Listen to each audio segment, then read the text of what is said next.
Las comidas de esta gente son las de otras partes de Indias, porque su principal mantenimiento es maíz y yuca. Sin esto tienen otras 2 o 3 maneras de plantas de que aprovechan mucho para sus mantenimientos, que son unas a maneras de turmas de tierra que llaman yonas y otras a maneras de nabos que llaman cubias, que echan en sus guisados y le es gran mantenimiento. Sal hay infinita porque se hace allí en la misma tierra de Bogotá de unos pozos que hay salados en aquella tierra,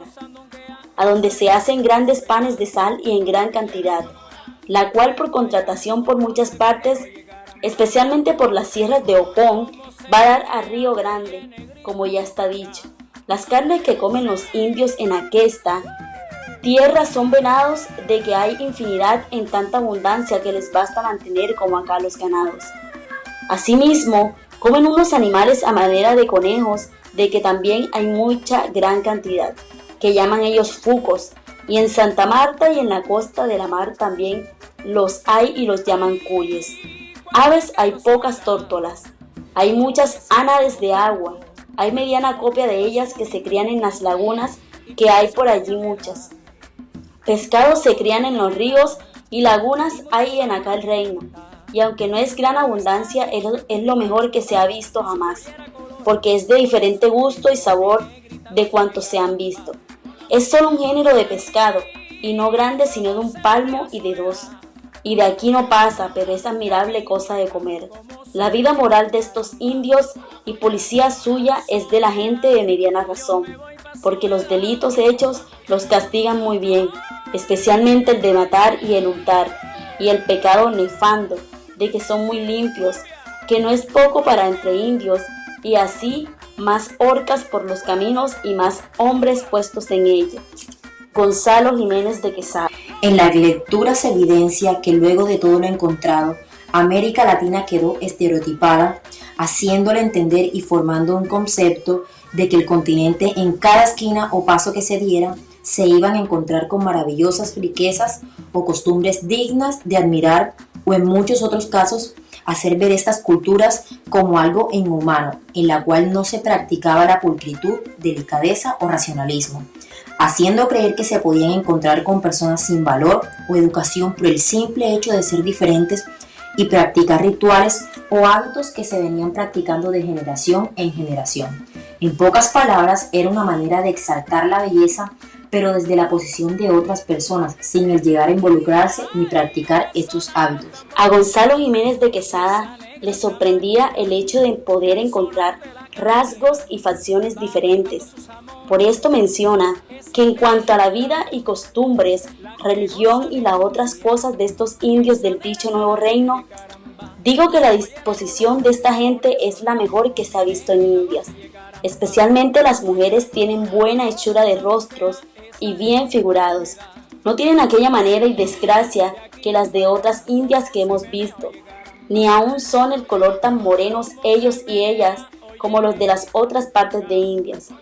Sus vestidos de ellos y ellas son mantas blancas y negras y de diversos colores ceñidas al cuerpo, que las cubren desde los pechos hasta los pies y otras encima de los hombros en lugar de capas y mantos. Y así andan cubiertos todos. En las cabezas traen comúnmente unas guirnaldas hechas de algodón con unas rosas de diferentes colores de lo mismo, que les viene a dar enderezo de la frente. Algunos caciques principales traen algunas veces bonetes hechos allá de su algodón, que no tienen otra cosa de qué vestirse, y algunas mujeres de las principales traen unas cofias de red algunas veces. Desde la lógica europea, el continente actualmente es visto como tierra que fue rescatada del sometimiento y la barbarie. Es por esto que los mismos latinoamericanos nos sentimos como parte primordial y esencial del occidente. Por eso vemos y entendemos nuestra realidad desde la lógica occidental. La comprensión de América desde Europa insiste en sacar un concepto y estudiarnos desde la razón histórica, pero esto a través de un periodo determinado e histórico y sucesiones socioeconómicas sucesivas. Desde la intelectualidad regional se han expuesto varias formas de ver y poder comprender el desarrollo histórico y de los pueblos latinoamericanos, tanto de los reflejos, influencias europeas, como la búsqueda de la interpretación de la cultura, el cual es visto como un sistema de relaciones sociales a partir del devenir histórico. Desde el lenguaje y enfoque ideológico aportaron a las nacientes identidades esencialmente europeas, reproduciendo y ampliando la mirada del colonizador sobre nuestras realidades y el sistema de organización. De este modo, la novela latinoamericana se desarrolló como fuente ideológica y reproductora del universo social. Desde la novela se comienzan a desarrollar dos estéticas que ilustran nuestra sociedad, las cuales desplegaron nuevas miradas y enfoques para otra comprensión de América Latina.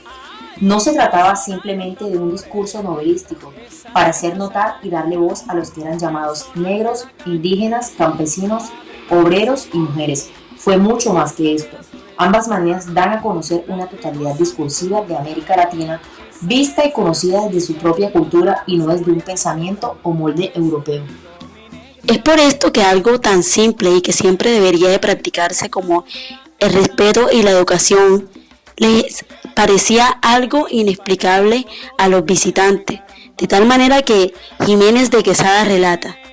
es grandísima la reverencia que tienen los súbditos a sus caciques, porque jamás le miran a la cara aunque estén en conversación familiar, de manera que si entran donde está el cacique, han de entrar vueltas las espaldas hacia él, reculándose hacia atrás, y ya sentados o en pie han de estar. De esta manera, en lugar de honra, tienen siempre vueltas las espaldas a sus señores, y en el cansarse no dicen palabra ni hacen ceremonias ningunas más de tomar su mujer y llevársela a su casa. Cásense todas las veces que quieran y con todas las mujeres que puedan mantener, y así uno tiene 10 mujeres y otros 20 según la cualidad del indio. El hecho de que los indios creyeran en dioses de la tierra, el sol y el agua y muchos otros dioses, el cual les rindieran cultos, ofrendas y atributos, no significa que se tratase de rituales o brujerías, sino de creencias de las mismas culturas. Todo esto podría ser para ellos una alteración de la realidad, y es por eso que llegaban a exagerar estas descripciones, haciendo que Alejo Carpentier y los demás autores llegaran a denominar como lo real maravilloso eso que comienza a serlo de manera inequívoca cuando surge de una alteración privilegiada de la realidad, de una iluminación inhabitual o singularmente favorecedora de las inadvertidas riquezas de la realidad, una ampliación de las escalas y categorías de la realidad, percibidas con particular intensidad en virtud de una exaltación del espíritu que los conduce a un modo de estado de límite. De tal manera que no solo se les hacía impresionante la belleza de sus mujeres por sus rasgos, la diversidad en la fruta, la belleza de sus paisajes o las distintas culturas o costumbres que tenían dependiendo su religión, sino también el cómo no eran apegados a objetos materiales como el oro, diamante o esmeraldas, a diferencia de lo que se veía en Europa. De esta manera querían ilustrar cómo ellos a la hora de enterrar sus muertos los cubrían con oro de una manera exagerada. Jiménez de Quesada relata: en lo de los muertos, entierrarlos de dos maneras: meterlos en unas mantas muy liadas, sacándoles primero las tripas y los demás de las barrigas, echándoselas entonces llenas de oros y esmeralda, y sin esto les ponen también mucho oro de por fuera, a raíz del cuerpo y encima todas las mantas liadas, y hacen unas como camas grandes un poco altas del suelo, y en los santuarios que solo para estos muertos tienen dedicados, los ponen y se los dejan allí, encima de aquellas camas sin enterrar para siempre, de lo cual después no han habido poco provecho los españoles. La otra manera de enterrar muertos es en el agua, en lagunas muy grandes, metidos los muertos en ataúdes, y de oro si tal es el indio muerto, y dentro del ataúd el oro que puede caber, y más las esmeraldas que tienen puestas allí dentro del ataúd con el muerto. Lo echan en aquellas lagunas muy hondas, en lo más hondo de ellas. Es por eso que incluso en la actualidad aún se puede evidenciar cómo los extranjeros idealizan las costumbres latinoamericanas, desde las bellezas y rasgos de sus poblaciones, llegándolos a sexualizar, hasta la vaga creencia de que en cada rincón del continente se vive en una constante alegría. Con base a lo real maravilloso y los cronistas de Indias, podemos concluir que la abundante naturaleza americana, la cual es reconocida por todos sus paisajes y los climas universales, fue lo que principalmente tuvo motivación Carpentier a visualizar similar liberalidad en las mezclas y copiosas producciones artísticas y literarias de la región, donde periodos de la historia del arte que se sucedieron por siglos consecutivos, como el gótico, el renacimiento, el barroco y el neoclasicismo, por mencionar a los fundamentales, se fusionaron en América Latina en unos pocos siglos,